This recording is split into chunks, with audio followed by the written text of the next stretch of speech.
We'll start now.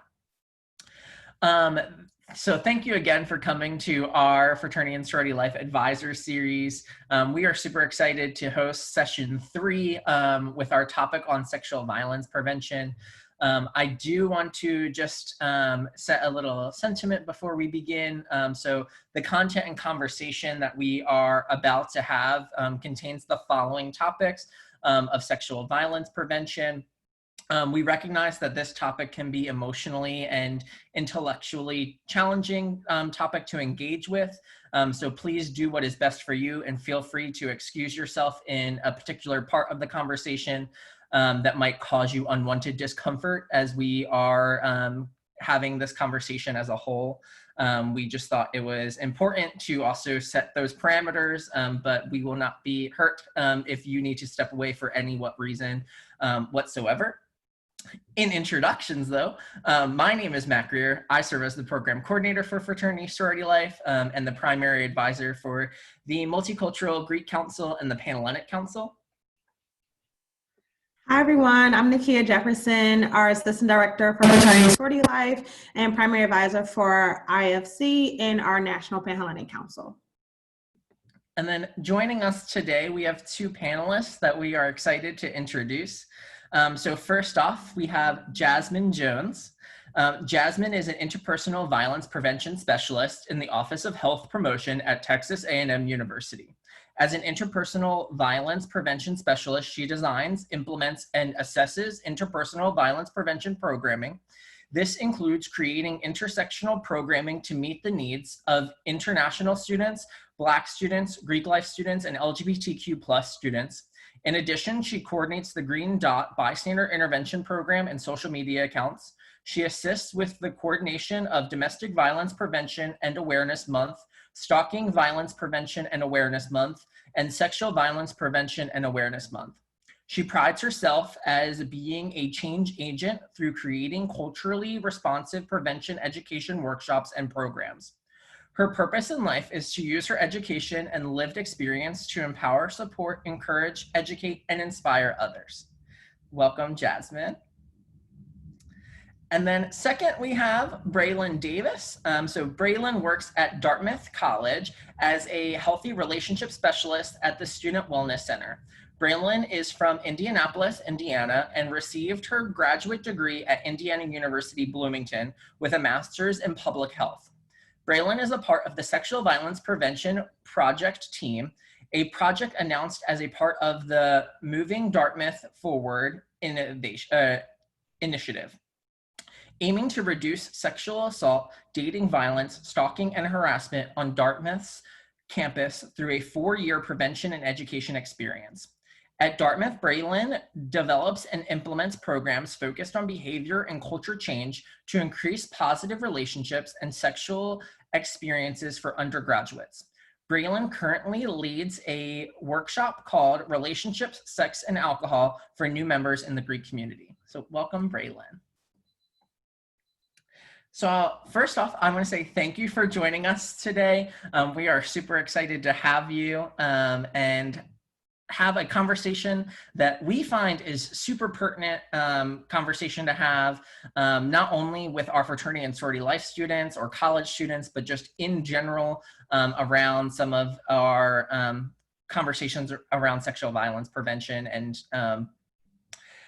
for our first kind of kickoff question, what are some of those hierarchies of harm relating to sexual violence, and how do we incorporate or talk about some of those things in an organizational sense? Brailyn, do you want to take it or you want me to take it?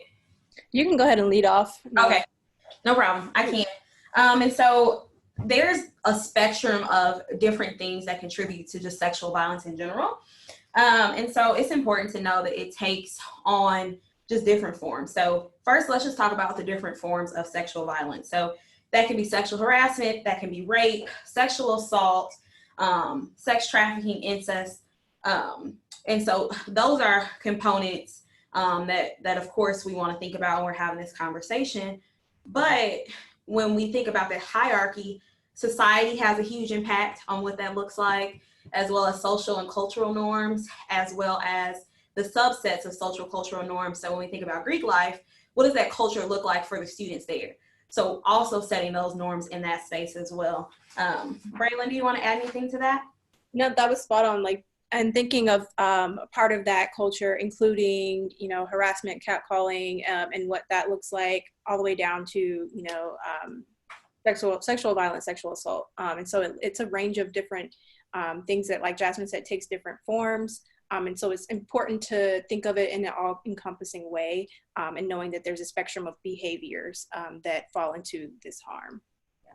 And, you know, as we go throughout the webinar today, me and Brailyn just want to let you all know that we talked about sexual violence taking different forms, but also a lot of times when we talk about sexual violence in general, it's very heteronormative. And so we are going to work our hardest to make sure that we are bringing in examples from our LGBTQ plus community, because we know that that does happen in those spaces as well. And we know that most people are impacted by sexual violence in some type of way, whether it's they have a friend or they have a family member or they have someone that they know that have been impacted. And then, of course, we're going to talk about you all's role and how to support and connect with members of these organizations as well. So, Matt, you have another question for us? Yeah, no, awesome.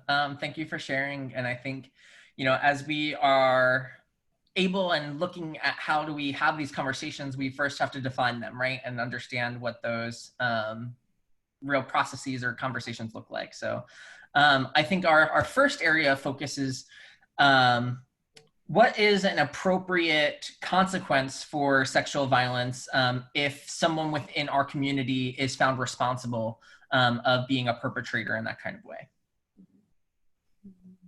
Brailyn, you can lead this time. You got it. Yeah, I think that appropriate is something that is relative. So it's important to keep that in mind, and knowing that first things first is understanding what the university has in place, and knowing that that is what will most likely be taking precedent, and also knowing that some organizations may have protocol already in place for certain things like this, and some organizations may not. So those consequences do differ, and it also depends on the action, or honestly thinking, you know, from a survivor standpoint, what that survivor or the person experiencing harm wants to move forward in. And so thinking of that and thinking through these processes, it may be through a formal report and having consequences that happen from Title IX and the university, like I mentioned, or maybe it's through counseling, or, you know, having certain consequences that the organization may put in place by coming together and figuring out what is the best outcome for this situation. So I think it does differ, and knowing that there are certain organizations or power at B that may shape some of those consequences. Jazmin, did you have anything to add with that? Yeah, so I think it's important to know as an advisor that it is your role to support that student. Mm-hmm. And so in supporting that student, making sure, you know, if this student has been accused of sexual violence, or if they have been found responsible, what does that look like for you as an advisor? So are you making sure that they're connected to resources? Are you working with them if they got to move out the house, or if, you know, if they are being removed from this organization? Are you working with the other people that are in the organization to make sure that they're supported? Because maybe they're experiencing some vicarious trauma from what has happened, right? And so I think a lot of times when we talk about consequences, we focus on punitive measures. Mm-hmm. So how are we going to get the student, like, how's the student going to go through the adjudication process at the university? It's also thinking about this person being a human, and looking at them as, okay, they have done harm to someone else, but you still have to support them kind of through that process and what that looks like. And it's important to make sure that whatever happens is survivor focused and trauma informed. And so yeah. And we'll talk about this more in the next question, so I'll be quiet. I have a follow-up question for either of you. I think a large part of this series in total has been a result of this summer, how our students have responded to different incidents, both related to sexual violence and some of the other topics we've talked about as a community. So my question would be, you know, in considering sharing resources and considering the university or even a criminal process to adjudicate a matter around sexual violence. Each of our fraternal organizations has their own process, either at the chapter or national level, to address matters as well. And I think a lot of our students and a lot of Generation Z have resulted to this idea of call out culture or cancel culture. And I think there's a lot of mixed opinions on what our options are as it relates to a chapter internally managing this issue. So if either of you could just speak to, working with 18 to 22-year-olds to explicitly say, like, hey, this person did something that goes against our values, but you spoke a lot about education. And so what's that fine line between there's no space for that, but there's also an opportunity for us to educate and not jump to just the idea of canceling? Yeah, and so me and Brailyn is actually on our paper, so that's funny that you brought it up. But, the cancel culture, the social media culture, I think a lot of us, we work with college students because we like watching them grow and evolve and that type of thing, right? And as advisors, it's important for us to know that, okay, these students have made a poor choice. They made a poor life choice in this moment, but what are they going to learn from this situation? And all of us, whether we want to admit it or not, love someone that may have committed an act of sexual violence toward another person. And how do you help them grow and change in the process? Also within the organization, being very, and I'm not saying keep it a secret, but if I have a member that has done something, how do I work with this member to make sure that they're getting what they need so they won't go out and do the same thing over again? And I think a lot of times at universities, and I'm not speaking on behalf of mine, but they kick students out and then they don't do anything about it. Okay, you're going to be suspended for a year, and then, okay, you're back on campus, but no education happened. Behavior change is hard, but nobody's having those conversations. I think with the exposing culture that we have right now with our students, it's important to really have those conversations about the impact that can not only have on the person that has been accused, but also the person that is spewing it out, right? And so I know with me working with survivors, it's like, are you sure you want to share this with everybody? Because once you put something on social media, you can't get it back. And the chances of you getting bullied, or you set yourself up for public opinion, and like, well, that was my sister, that was my brother, they wouldn't do this thing to me. So I think when we think about that type of thing, I have those conversations of like, are you all sure about this? And what resolve do you want? What do you want out of this? But Brailyn, what do you have?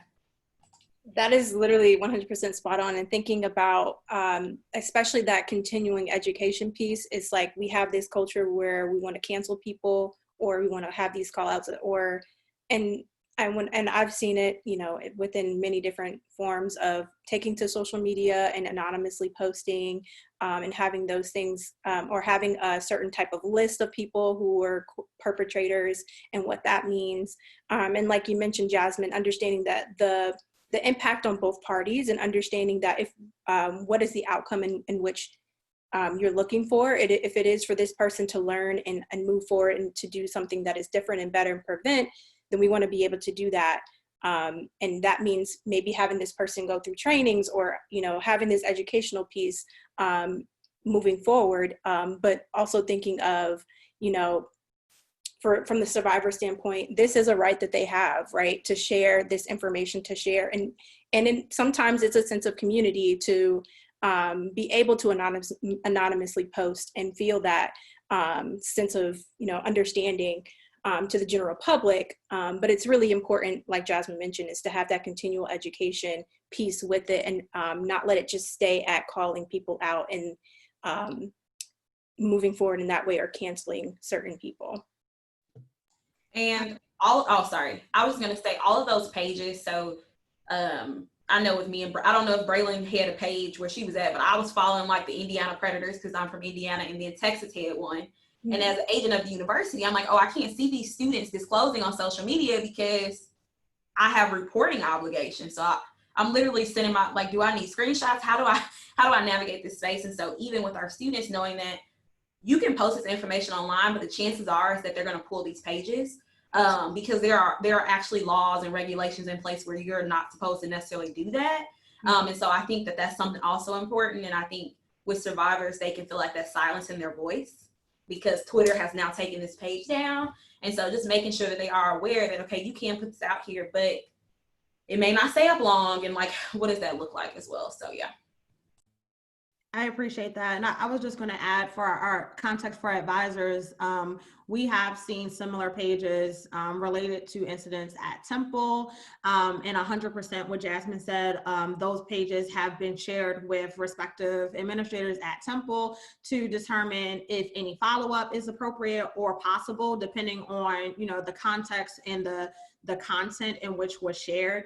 But I think to echo what both of our panelists shared, you know, we started talking about this in some of our other sessions around, you know, we have this business side of being in a fraternity or sorority where we feel like we need to post our statement just to showcase our position around a particular topic or incident, and challenging our students to move beyond that, to do the hard work of educating our members. I think sometimes we take the easy way out of saying like we removed them or we removed her and that's it, and trying to determine how to create these more comprehensive approaches to addressing sexual violence within our communities.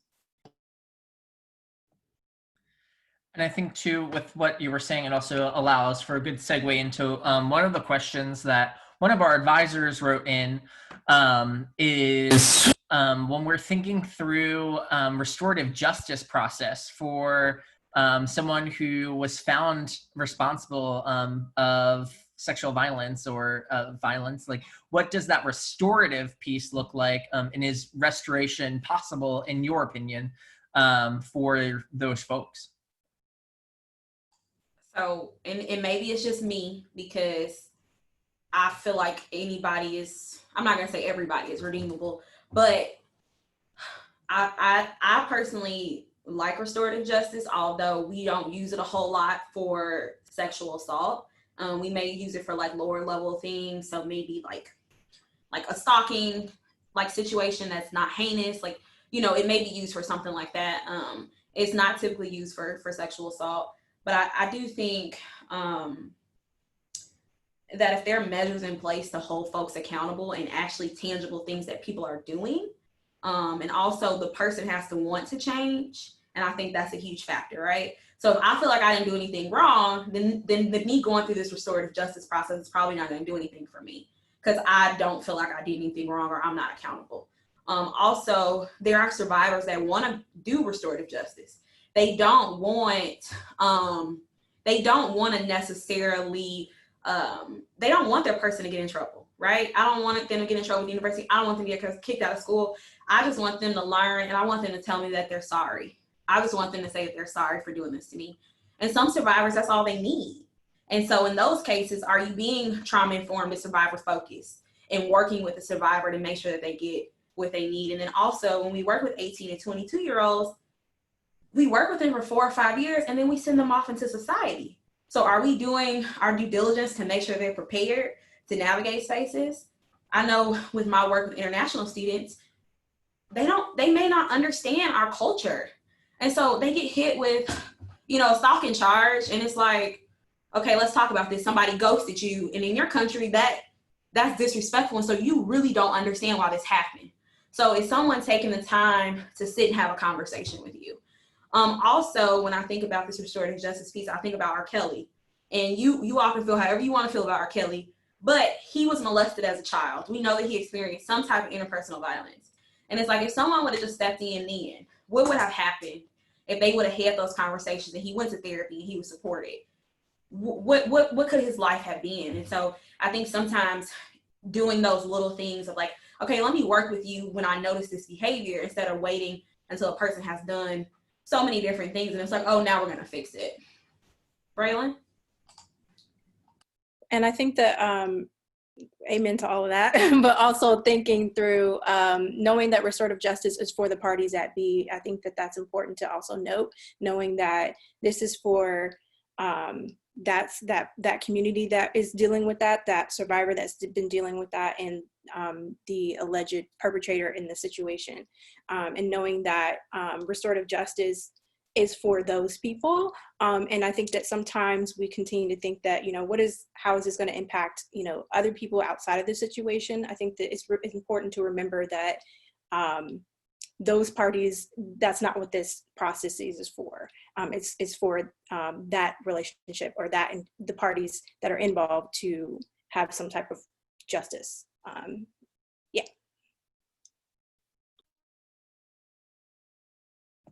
Awesome. Thank you. So I think on a separate note, so at times there might be an accusation that is found to be false or not true. What is some advice that you might have if that is true for one of our members within our organizations, and how to address some of that notion? If any advice on that one was a advisor question that came in. Brailyn, you want it, or you want me to take it? Why you gonna make me go first? Okay, so first thing is, with false reporting rates, they're 2 to 8%, right? So that's on par with every other crime: arson, theft, 2 to 8%. And I think it's important to dispel the myth that everybody's lying about sexual assault. And a lot of people go into stuff of like, well, that couldn't have really happened, or I know this person and they wouldn't do this. And so what I would say is that false reporting is not as common. It's not as common as people think it is. So that's the first thing. Also, obviously it happens in small amounts, and having the conversations, but making sure that you're not perpetuating rape culture. Like, oh, all women lie, right? That's not necessarily true. Or all men lie, or all people in this certain community lie. And so that's not true. And I think a lot of times when people talk about false reporting, that's where they get at, of like, oh, well, this is not, I'm going to discredit everybody.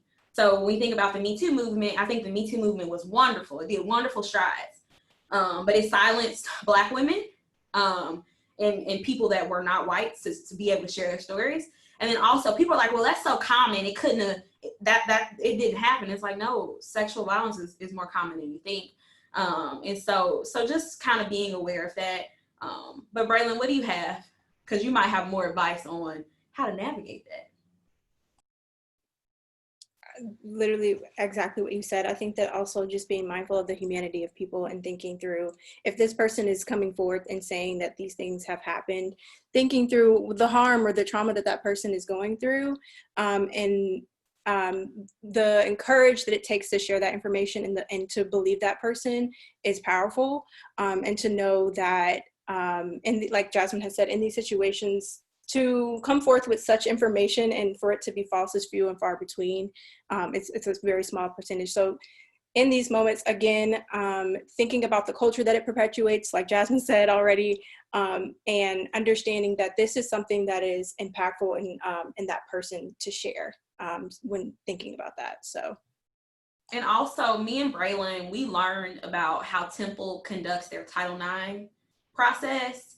And so in that space, if I know that I have to be in the same room with the perpetrator, am I going to change my story? Am I going to say it didn't happen because I'm scared about what's going to happen to me? And we have survivors that are scared. I don't want to go through this process. I don't want to deal with this. And also, if you all don't know, it's very hard to really get a sexual assault case through, whether it's at a university, whether it's in a court of law. They tear survivors apart. They tear them apart. And so even thinking about that of, okay, it took a lot of courage for this person to even say anything and to even come forward. And just even thinking about that, because the retaliation piece I know is huge, especially if it's an organization at a university and they have social capital. And so she's a liar, because my 50 brothers wrote this statement of that it didn't happen. Yeah. And so just even thinking about the cultural dynamics of what does that look like? Or my sisters don't want me to say anything because we have pairs with this group. So don't say anything because we like partying with them. And we may look at that and be like, does it matter? But to our students, it's huge. So, yeah. also to the piece of like the adjudication process and knowing how trauma works and how that affects the brain, and thinking how, this may be, the situation may be, a puzzle piece for the survivor to put together. And so it may come across as though, well, there's holes in this story, or, and thinking through how challenging it is to work through that, and how a lot of, like, some systems will allow that to, fall as false evidence or, inadequate evidence to the situation. But it's important to think about how trauma may impact people differently. So recounting stories, or even how their demeanor is. Someone may be, lighthearted, and maybe that's just how they cope, or some people may not be able to say much, and that's how they're getting through the situation. And so keeping that in mind as well with these certain situations. I appreciate all of that. And I really appreciate this question, because I think that the idea of being falsely accused comes up a lot in the context of fraternity and sorority. I think any level of student conduct or missteps we have as advisors, we want to believe that our group didn't do it. Like, we work with perfect angels, and we naturally want to come to their defense. And I think that challenging our advisors to 100% go to bat for your group, right, and advocate. That is your role. But I think that the other side of the advocacy is developing them. And, Matt and I and our student activities team, we approach conduct from the lens of maybe something didn't happen, but something happened that was strong enough that a report came through. So even if you aren't found responsible through the formal process, what are the traditions or practices that we need to address to avoid us landing back here in this conversation? So I think, again, not focusing solely on the adjudication process, but really finding those moments to identify those mistakes and missteps so that we're not making them again. You all said it, that we have chapters that are from one member on upwards of 200 members. And for some of our chapters, small or large, it's really challenging to have a grasp on, like, who a person is holistically, right? Like, even if I'm in a smaller chapter, I want to believe with all my might that my brother or my sister is amazing and would never. And it's really hard to speak in absolutes about our family or our friends. And so that would be my challenge to advisors, just to, keep that growth mindset of, like, maybe something didn't happen. I want to give you that benefit of the doubt that nothing happened. I'm going to support you through this process. Like, that is your role, but also, looking at a report or hearing about an incident and being willing to have a hard conversation and say, like, what about this is true? Right? Like, if you're saying the end result or the label that is being attached to it is incorrect, what about this is true, that we can have that educational and developmental moment? And y'all, it's hard when it's people you care about. It's hard when it's people you love. And I don't know if this is the same for Brailyn, but since I've been doing this work, I always am having conversations with my family and friends about it. And I think back on a moment where I was thinking about some family members in high school and how they bragged about running a train on a girl. As an adult, when I hear that, I know what it means, right? I know that, okay, this woman may not have consented to sleeping with all three of y'all, right? And so how do I have this conversation with my family member? Or when I go to the bar with my cousin and he's waiting at 3 a.m. to find the girl that's the drunkest to take her home. How in that moment do I have that conversation with somebody that I love, and this is like my brother, but I gotta hold him accountable for his behavior? And so it's not easy, and I love him dearly, but we have conversations about consent every so often because he don't get it. And I think that y'all can love and advocate for your students, but okay, I gotta still hold you accountable, and that does not negate that I care about you or that even that you're a good person. And so I think we right now in society, everybody's like, well, either you're good or bad. And it's like, no, it's really in the middle of, like, you make poor decisions, and then you got to work through it and kind of move past it. So I think we've been talking about the perpetrator more so in some of these conversations. So how do we support the survivor, right? Maybe we're a chapter advisor and they are confiding in us directly, or they confide in the chapter president, and the chapter president is then relaying that information. So what ways do we support that survivor that you have seen as a good method to support our members? Brailyn, you want me to go? You go take it. I can talk about this. I think the first step is to listen. And like you mentioned, it could be, you know, someone from the e-board relaying this, or it could be the survivor themselves.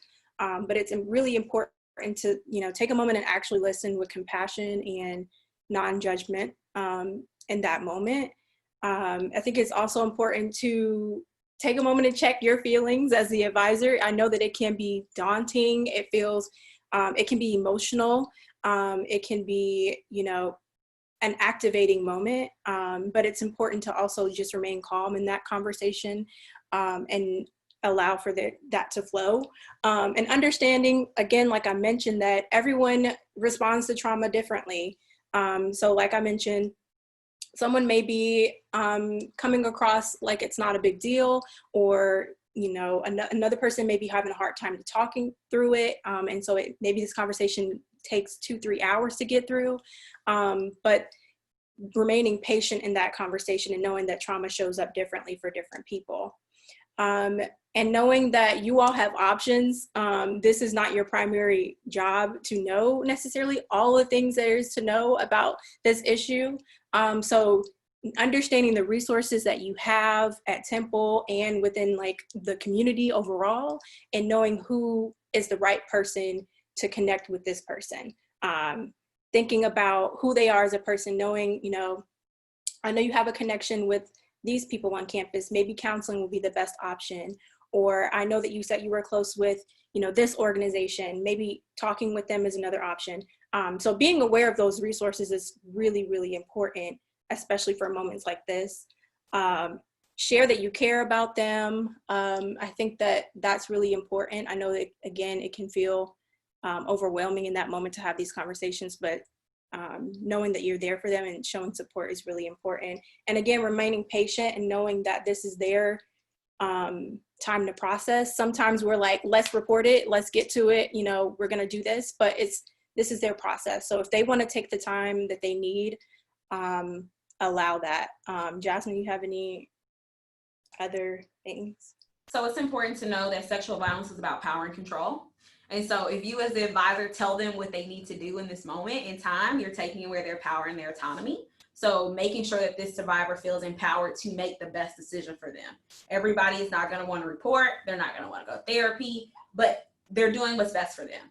And I think that's really important. Also, as the advisor, it's not your place to investigate or get to asking questions, and like, you are there to listen and to support, and making sure that you're asking open-ended questions like, okay, how can I help you? How are you doing? You know, is there anything that I can do? Versus like, okay, well, were you drinking? How much did you drink? Like, no victim blaming questions to the survivor, because we know the first person that the survivor comes to, or second, third, what you say to them will be replayed in their mind as they're on this journey to healing, and you want them to be able to overcome this, right? It's a traumatic event that's happened, but they still got to graduate. They still got to show up in spaces. And so being really that face of hope. Also, I know that there are advisors on this call that work at Temple.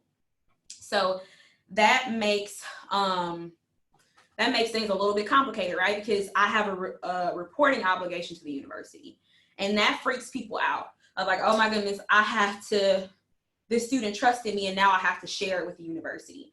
And so what I always tell students, I had 8 students disclose to me at IU at one time. And it was right before I graduated. And I'm like, all right, Jazz. And so you have to be honest with them of, okay, you know, I have to share this information privately. You know, I can't say it's confidential because I have to share, but I have to share this information privately so you can be connected to resources and so you can be supported by the university, right? And you can still be there to support them, but that is your obligation that you will have to report. Also, you know, if you're working for a national organization and you have requirements to let other folks know, making sure that you're doing that. And sometimes you don't want to be a snitch, you don't want to tell, or you don't, but it's important to make sure that these students are getting the support that they need. And I think that that is really the most important part. I've had students disclose to me a whole lot, and it doesn't get any easier. You just learn what to say and what to do. And it's really about them making the best decision. So. Can either of you talk a little bit about how to support a survivor in their decision to move through the university process versus more of a criminal process with the local police? So I'm gonna be 100% transparent. I, at this point in my life, I don't know if I was sent unless a police station has a victim advocate, I'm not sending a survivor there. Because I want them to go somewhere where they can have trauma-informed support and care. And so going through the police process is really all about state law, right? So does your state have a consent policy, sexual assault policy on its books? And what does that look like? Obviously, we've had some Title IX changes, like regulation changes. But, you know, in the criminal case, beyond a shadow of a doubt, right? So there's no doubt, you know, and so cases do go through, sometimes they'll go through the adjudication process at the university, and they'll go through, you know, the local police, you know. I don't judge folks whether they decide to do one or the other. Some students get into that mindset of, oh, you just went to the university and it didn't really happen, or it's not real because, oh, you didn't go through a real process, in quotes. And it's another way to discredit survivors, you know, another way to just say, okay, well, this didn't happen because you didn't want to go to the police. And there's, you know, survivors have that choice of how they want to navigate the process. And somebody just asked, what are some specific reporting guidelines? So at the university, it's going to be your Title IX coordinator. And that's across the board at the university. You work with your Title IX folks, and yep. And we got the website. Can somebody put in a link? Me and Brailyn got it. But I can drop the link in there. Okay. There's different ways to report. And like Jazmin mentioned, you know, there's, you know, there's a formal report, and then there's ways to informally do it with, you know, having confidential reporting or going privately, and that's through your Title IX. So I will share Temple's specific link in here. Yes.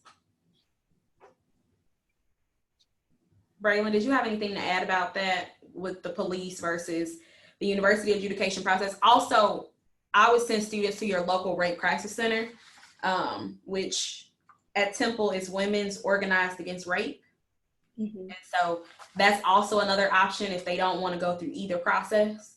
Yeah. They can go there and get support. That was exactly the last thing I was going to say. So perfect. Yeah.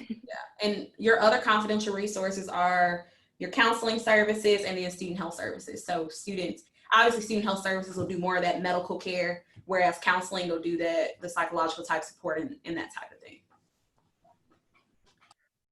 So kind of continuing on with some of the questions that we prepared. Also, if any other advisors on the call have questions, please feel free to drop them in the chat or using the Q&A feature. We'd love to ensure that we get your questions answered as well. So if a chapter member is accused of sexual violence associated at a party, what do I do as an advisor, or what do I need to do it as an advisor, since it was a registered organization event and associated with the organization? All right, so me and Brailyn, we answered that question, but we're going to answer it twofold. Brailyn, do you want to do the first one and I'll do the second one? You go ahead and do that, the second one. Okay, so go for it. So thinking about in this situation where you have someone who's at a party that is registered with the organization, I think that one, it's really important to start that conversation off and acknowledging that this is something that happened, understanding that this is a very serious matter, and having it holding it in a way that where people can be open and honest about the situation. In this situation, I feel like there's times where there will be several different stories. It's important to really have a demeanor and where you're trying to get to, you know, the core part of the story. I feel like a lot of times it feels like a lot of things are coming at you at once. So whether that be having an e-board meeting or having, you know, the key people that may have a full understanding of the situation and having a preliminary meeting at first, that could be a way to kind of lead off on that information. Jazmin, do you have any other? Yeah, and so when these things happen, you know, of course you're supporting that student that has been accused, but also what are you doing as an organization? And so I think that that's really important, because this one thing has happened, and we know with our student groups that the student has told everybody. They have had conversation with everybody, and people know, and you know, now they're texting this person or calling this person. They're, you know, because they don't want this person to say anything. Our chapter's gonna get suspended. Like, all of these things are happening, right? And so working with the other folks in the organization to really be proactive. And I know for me to see an organization realize, okay, maybe my brother or sister did this, but I'm gonna just step in so we as a chapter can get this together, mm-hmm. right? And so some things that can be done is just creating that prevention and proactive culture. So having conversations as a chapter about what are our norms when we think about sexual violence here in this organization, right? So when we have parties, we're not going to exhibit predatory behaviors toward our first year students, or, you know, we're not going to do that, you know. So that's something, okay, that's something right there. Also, we're going to hold each other accountable. So if I see you being a creep at a party, I'm going to tell you to knock it off, right? And so thinking about that bystander intervention piece, am I checking in and making sure that you're good? Because we all know what happens when one of our friends gets drunk and they get a little flirty, more flirty than usual. So it's like, okay, are you checking in? Are you making sure what happens? Because whether you have on your letters or not, you're representing your organization, and really making folks understand that. And continuing to have the conversations often and always. I think you'll have a workshop like this and it's like, oh, I learned everything about sexual violence. And it's like, nope. We can talk about this for days. And so continually to do the work and have those conversations. And it's really the subtle things. So those jokes. So the sexist jokes, or, the rape, advocating, and not even advocating, but like promoting rape culture. So, you're not saying anything when you see something happening. Sexism is happening, or, these types of things are happening and you're not saying anything, which leads into that. Also, letting your members be comfortable enough to say, oh, I messed up. This happened. Yeah. How can you all help me as my brothers or my sisters? Because I think I did something wrong. Where can I find solitude in this organization that I have pledged my time to, so I can feel supported in that space? And then also just coming up with policies and procedures before something happens.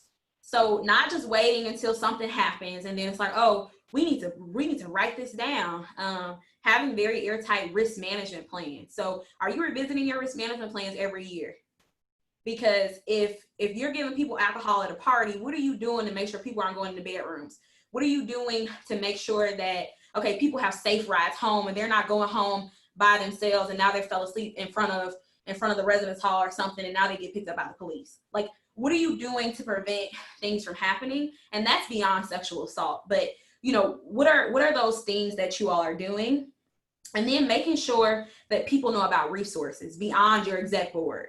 So does everybody's organization know about resources? Do we have them up in the house? Are we having conversations about where you can go? Are we doing our philanthropy with our local rape crisis center? Because this is an issue that we care about and we want to learn about it. And we want to put our money where our mouth is as well, right? Because these places are not funded well. And then really boiling down to, what do we want the culture to look like? We don't want to be known as the house or the brothers or the sisters or whoever that people get raped at our house or people experience sexual assault at our house, or, you don't want to go to such and such party because this is what's going to happen to you. And so how do we work to really make that change? And culture change is not easy, but those are some things that, okay, I'm going to support the student, but then also how am I making change within this organization as well in the process?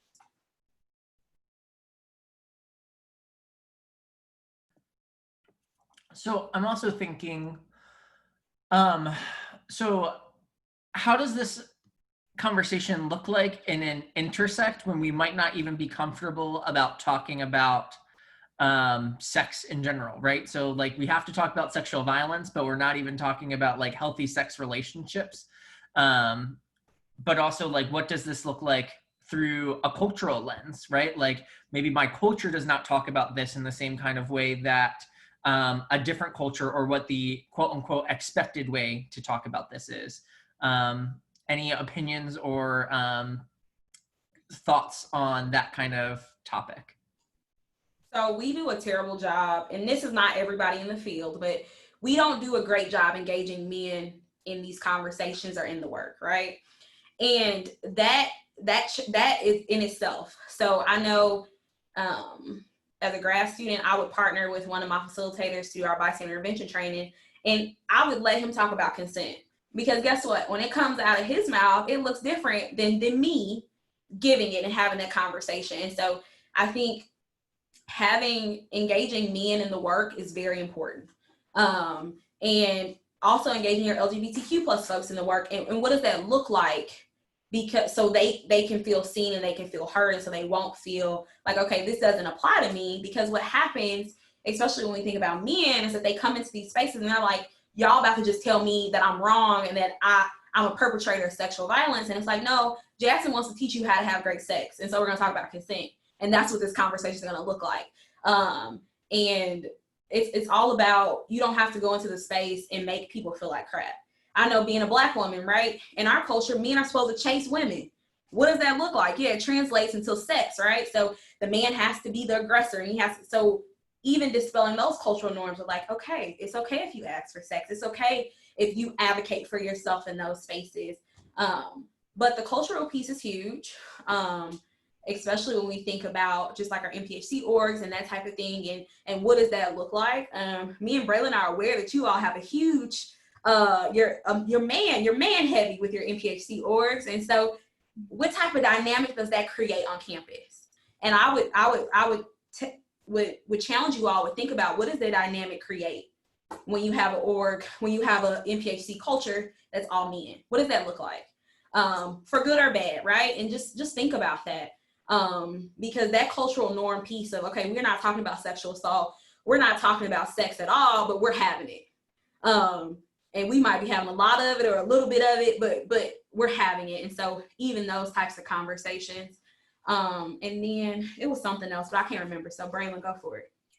No, I think that also in these conversations, we often come from a deficit model, thinking about like what not to do, don't know, and thinking and talking through it in that manner, but thinking about positive sexual experiences. And especially when you mention like the cultural piece, or people not even feeling comfortable saying the word sex, it's important to also think about how can you make this conversation a little bit more comfortable. A lot of times I phrase it as, what is the culture you would like to see? What feels good for you? And I think that sometimes it may, take a little bit to kind of get into that, but maybe it's, thinking about sexual decision-making. Maybe I don't like grinding at a party, or I don't like, these certain things, but I am comfortable with this. And kind of even easing the conversation into, thinking through what are the things that we want to see, what are the positives of this, and taking it from that stance, and then moving into, okay, what are some things that we want to make sure that, that aren't welcome in our community, or these things that are not acceptable. That usually helps that conversation feel a little less daunting culturally, or uncomfortable when starting it off. So thinking of it in a positive framework definitely helps that conversation move along smoother. And I remembered what I was going to say. And it kind of goes back to what Brailyn said, but just having conversations about boundaries is really, really, really important. And, I don't think people have enough of those conversations. And so when we talk about, okay, maybe, just because you got, you talk about boundaries, but then also talking about the culture of sexting and emojis and dating apps. And what does that look like? Because, somebody texts you at 3 a.m., so you assume that you're supposed to have sex with them. And it's like, nope, sorry, that's not how things work. And even having those conversations of, okay, I want you to enjoy sexting and, you know, do what you please, but okay, are you doing it in the safest way possible for you and that other person? And then, I don't know, and you all are in Philadelphia. Is that where y'all are? Okay, great. Pennsylvania, right, is the state. Yes? Okay, cool. In Indiana and in Texas, they don't have comprehensive sexual health education. And so when we get college students and they come in and they're bright-eyed and bushy-tailed, folks expect for us to teach students everything. It's like, listen, we can't teach them 18 years worth of stuff that they should have learned in their schools. And so even with that, starting talking about healthy relationships. So maybe you don't talk about consent off bat, but we're just going to talk about, what does a healthy relationship look like? So whether that's in an intimate partner relationship, whether that's with your friends, whether that's with somebody in an organization with you, what does a healthy relationship look like, and what do you need out of that relationship? And starting with the bare basics is so important. In doing programming for groups specific, like, I'm not going to say FUBU, but that's what I was literally going to say. You know, so for your MPHC orgs, you might not want to partner in with IFC to have a conversation about sexual violence, because guess what? Things look different for them. So, okay, we're going to have this specific conversation. So, you know, so they, you know, and maybe you split people up by their genders or whatever that looks like, but making the conversations tailored, because everybody's experiences are going to look different, and that's across the country. So Brailyn's experience at IU as a Greek woman looks totally different than your Greek women that are at Temple, right? And so, okay, we're going to have these intentional conversations where we can create our own cultural norms and the things that we want, versus like, this is what we have to do. So I appreciate that relationship piece. So whenever I do a masculinity program, I really have the men focus in on who is a positive role model in your life, and what relationship do you have with that person, and what are some of the characteristics, to really think through, like, what are the stereotypes of men, and are your role models embodying those stereotypical things? 9 times out of 10, they're not, right? So like, why do we have those misconceptions of what it means to be a man versus what it means to be a man that I idolize or see as a role model in my life? So I definitely appreciate and agree with that healthy relationship piece, even with non-romantic relationships, and fostering some of that conversation too. But I know Nikia had another comment as well. Just going to add, I think the other piece is we have this perspective on not what it means to be a man, but what it means to be a fraternity man.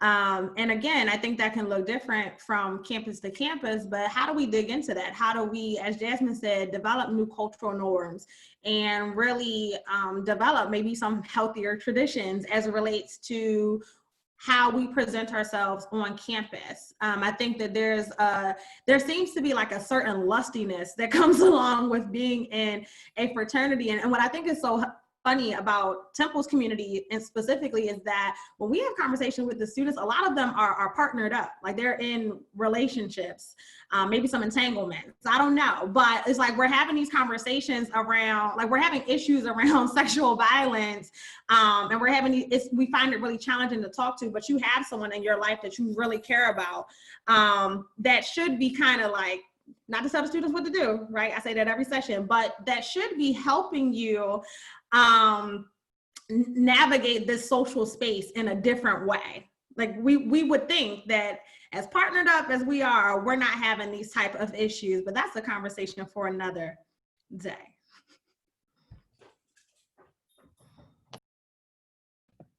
Are there any final words that you wanted to behold onto our advisors as we come to the end of our session? I want to make sure that you are able and wanting to cover everything that you got covered in the conversation. Matt, we literally do this for a living. We can talk to y'all all day, so don't say that to us.